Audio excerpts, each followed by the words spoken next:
Hi, I'm Stephanie Catalano, licensed clinical social worker, personal development author, life coach, public speaker, and the host of the Mindful Makeover podcast. I am committed to bringing you insightful conversations that will help you move forward in your life, turn your dreams into reality, feel good, and live your life on purpose with purpose. If you're ready for healing, empowerment, and transformation, you're in the right place, so let's do this. Hi everyone, welcome back to the Mindful Makeover podcast. As always, thank you so much for being here with me. It means the world to have you connect with me. You may or may not know this, but I'm just getting home and settled from St. Lucia, where I eloped with immediate family and married my best friend. I have so much to share about this. It's absolutely wild, crazy, and beautiful. I've never been the girl that dreamed of a white wedding. For as long as I can remember, I've been career driven. And in the past, I believed marriage wasn't in the cards for me for a number of reasons. I've shared in one of my first episodes that the joke was I would be known as the foster kid lady, but that's besides the point. I rarely share too much about my relationship simply because I want some privacy in my life and it's not my place to share the stories of my loved ones. But today I feel inspired to share a little bit about my relationship with now my husband, and not necessarily to share my story, his story, or our story, but rather to share about the principles that have led us to the moment where we were standing before each other in St. Lucia, becoming husband and wife.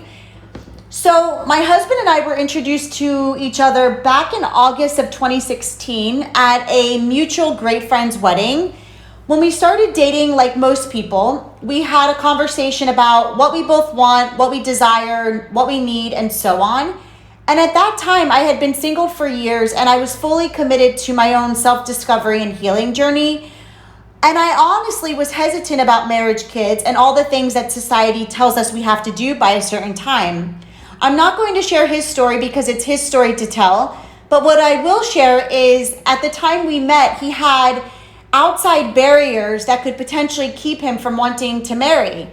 The point I want to share with you is this. Surrender, let go, and accept.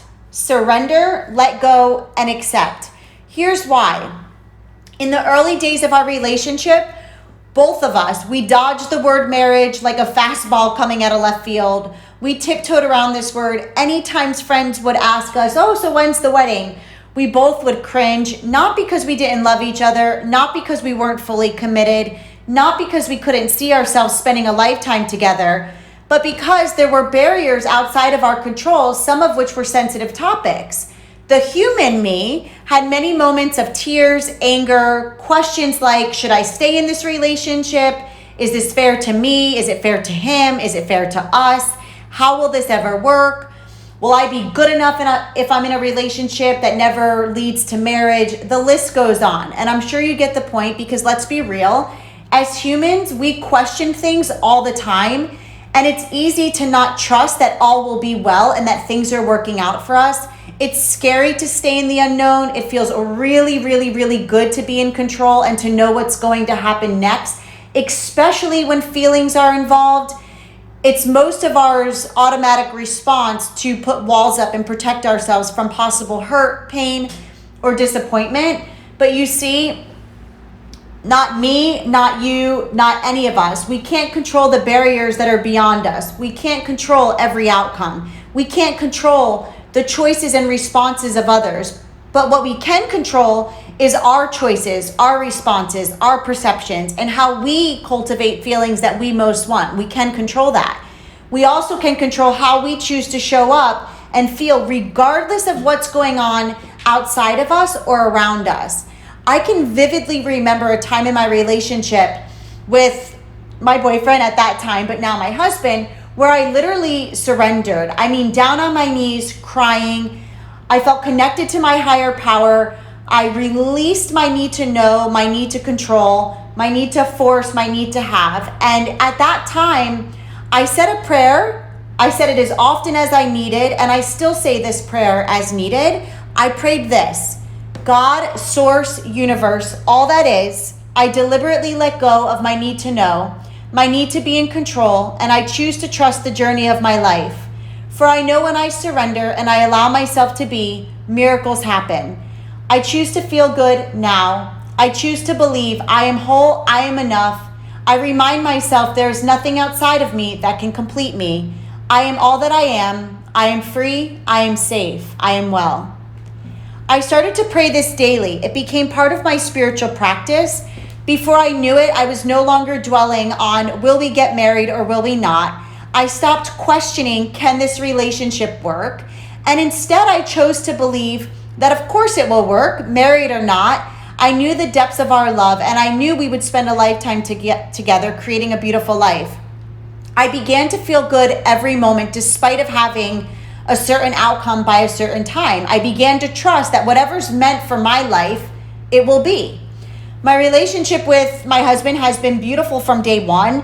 It's not to say that there was ever issues over this topic, but there were definitely feelings of tension and discomfort because it was an awkward, uncomfortable conversation at times.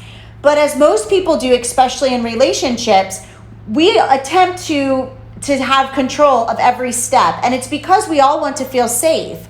I know that's what it was for me. For whatever reason, I had this subconscious deep belief that in order for me to really be good enough, in order for me to really be a true woman, to be connected, to be whole, to be worthy, to be of high value, all these crazy deep beliefs, I had to be married. And that's a lie.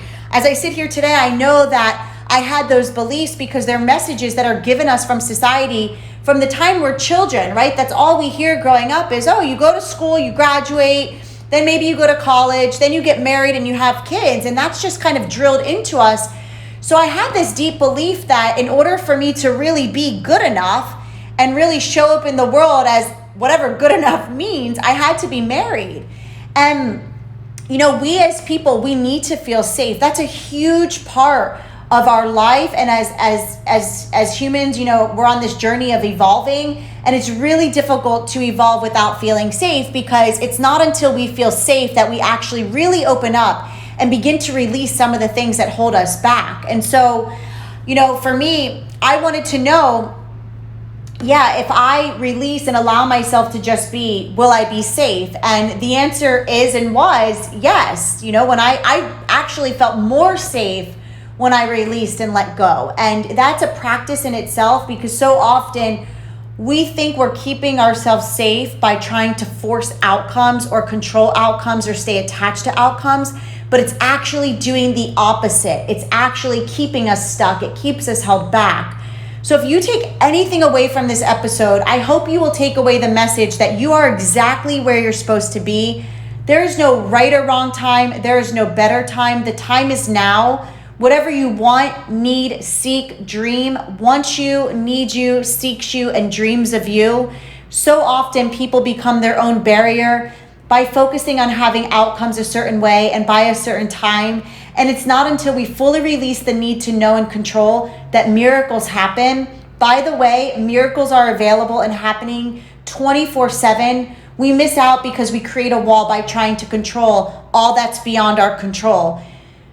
People do this so often with so much. We try to control outcomes at work, in our home life, traffic. We even try to control things that seem silly, like the exact way our coffee's gonna taste that the person making it at our local breakfast spot, you know? It sounds silly, but people are going through the days trying to control everything from big to small. And the reality is we have no control of the outside world, but we do have full control of the inside world, and that's where the real work starts. It starts within.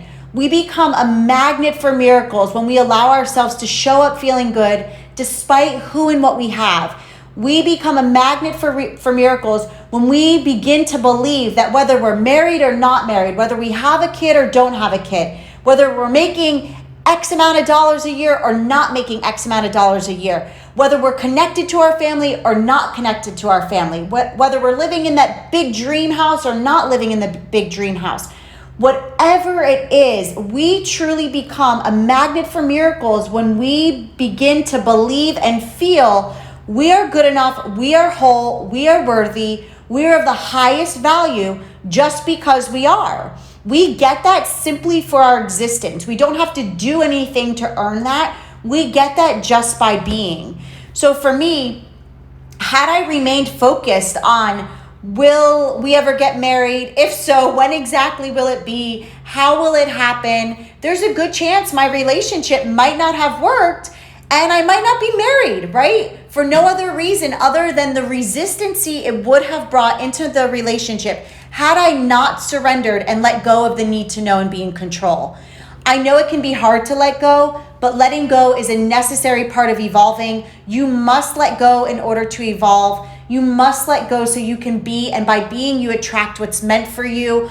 Most people, we truly feel our best when we just allow ourselves to be. Society has done a stellar job telling us what we're not supposed to be and what we're supposed to be. But I'm here to remind you, you are allowed to be whoever you want to be. You're allowed to live the life you want. You have more control than society will ever tell you. Whether you're in a relationship, single, married, divorced, wanting more in your personal or professional life, whatever your individual story is, please give yourself permission to let go, surrender to what is, release the need to predict outcomes, stop trying to force certain outcomes, release any attachments you may have, and begin to just be and begin to feel good. Focus on what you have, focus on what's thriving, focus on what makes you feel happy and alive, and most importantly, believe you are where you're supposed to be in your journey, and there is nothing or no one that can make you feel good enough, whole, worth it, safe, and so on. All of this starts with you. So before I wrap up, I invite you to spend some time thinking about what attachments to outcomes you have. Maybe you'll take some time and even journal about this. Perhaps you're trying to control how your family gets along. Maybe you're trying to control how everything's going to go at your workplace. Maybe you're trying to control exactly when you'll have a child or when you'll meet someone and get married. We all are always attempting to control outcomes, and we all have attachment to outcomes. But please know that the only thing you can truly control is what's inside of you. Your thoughts, your beliefs, your perceptions, your responses. I hope you feel empowered to take a look in, and with grace, with ease, and with love, let go, surrender, and accept what you are, where you are, and what you have. We don't become better. We don't attract more. We don't change by staying attached to certain outcomes. But we do become better, we do attract more, and we do change when we release and choose to feel good and focus on that which is in our control. I have so much love for you. Keep choosing yourself first, and together let's bring it back to kindergarten values, where we didn't care what people thought. We weren't clouded by the messages of society. We weren't worried about who, what, where, and when. Fun and joy were always available. We played, we laughed, we let go quickly. We weren't afraid to use our imagination, and there was a sense of trust and acceptance that went without knowing, that went without saying. We always showed up. So join me in being more like this starting now. Thank you for joining me today. If you found today's episode to be insightful and inspiring, subscribe so you don't miss out on the next one. And I kindly ask that you please leave me a review so together we can help the next person.